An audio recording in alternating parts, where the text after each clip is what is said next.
because when I first got in here, I knew I could shock people with these moves that I could do, and it's still very fun. And there's that daredevil in me that's like, how far can I push this? And one day I'm sure I'll get the answer to that question.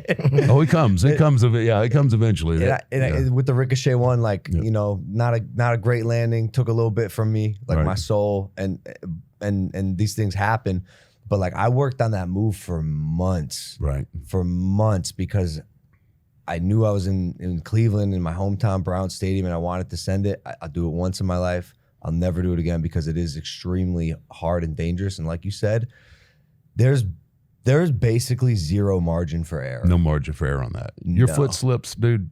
It's I had our referee secretly. You can see this if you watch the film back. Secretly, he'd put his armpit on the rope and dry it off because if it was like rub it, just because if there was oil on there, and this has happened before, there's oil on there, you slip up and you do the move. But what I'm getting at is, I'm envious of guys like Roman who don't have to risk their entire like body and health and wellness because people are so invested in the story, and it's such a good note. That's a veteran note, but that's the hardest part. It is it. How can you tell that story to get people invested in who you are? Yeah, it takes time because, and especially somebody coming in, you know, what, 2-3 years? 3 years. Yeah. 3 years. I mean, at 3 years, I could barely lace my boots. I mean, there's such a process, but it's trial and error too. Yeah. Like you have to figure out because what you want it to look natural, you want it to look real, and you just have to. I think a lot of times what happens are the guys, and I tell them this all the time. It's like, you don't look like a wrestler to me.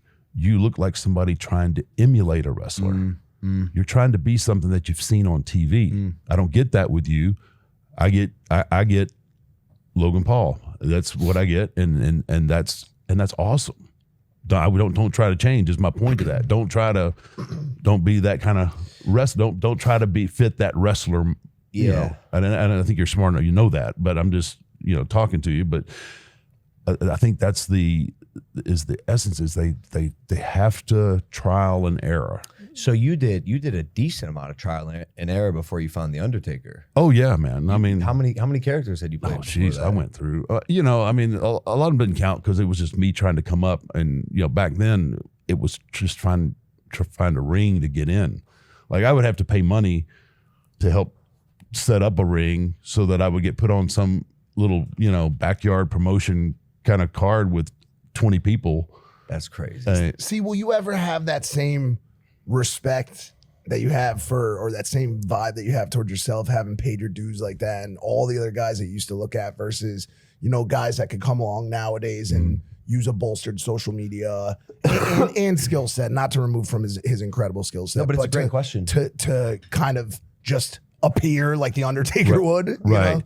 No, that is a really good question, because there was a time there I was like, again, I was that salty kind of old timer who had his day. I was like, look at these kids, oh my gosh, but then when I look back at it, it was like, dude, you were part of this. You kind of helped pave the way so that we have a performance center down in Orlando where we can send our guys down there to train with the best, and it puts us on the same kind of level as NFL or NBA or Major League Baseball. I mean, the way that the WWE is run today is a pro, it is a pro franchise. I call it a well-oiled machine. Yeah, and so if we're in a position where we can have these tryouts and handpick the guys that we want, and you put them in the system and you pay them,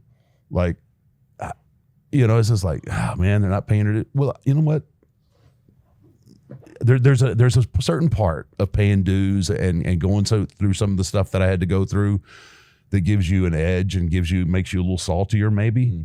But I don't know that you need that in this day and age. I just, I wouldn't change the way I came up, man. I just wouldn't, because it prepared me for things, that I would never think, that I would be in situations that I would be put in. I lived in my car. I lived in my car for almost a year because I didn't have, I left school. How does a guy which car? Which car? I think it was a 87 Monte Carlo. Yeah. Oh, that's a longer body.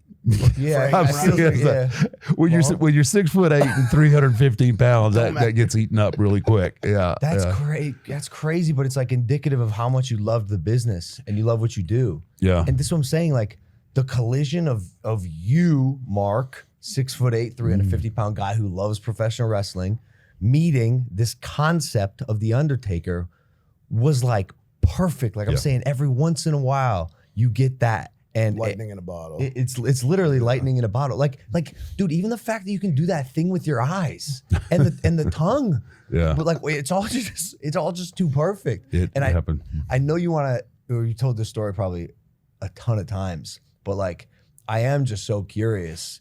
The concept of the Undertaker, did it click for you immediately when you went, "This is it, and I'm gonna do this for the rest of my life"?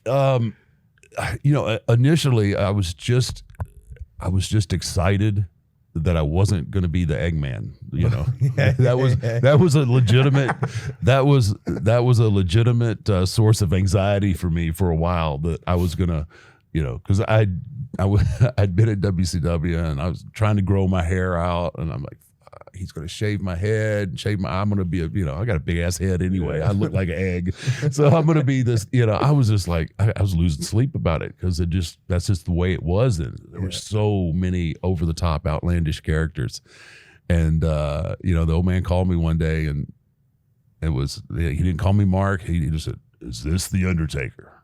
And I'm having this moment, like I'm covering the phone up, right? And I'm like, Undertaker. Yeah. Undertaker's not Eggman.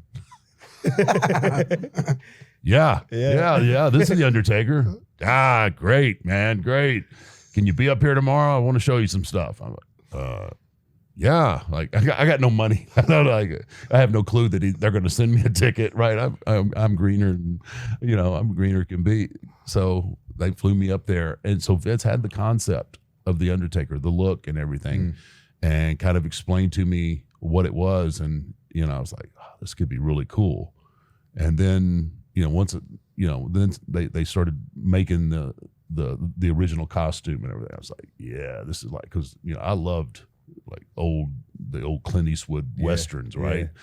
And I'm like, okay, all right. And then is he dead or is he alive kind of thing. So then it's like, okay, so now there's some horror in this thing too, right? So there's all these different elements that I did have a lot of interest in. So could I have told you then in 1990 that 30 plus years later that I'd be Still sitting here talking to you about it? No, absolutely not. But it had to have hit at some point where you're like, this is working. Yeah, no. It was like by 90. So I started in November of 90. By the end of 91, like, there's Jake, Flair, and myself. We're all the top heels already, and I'm like, okay.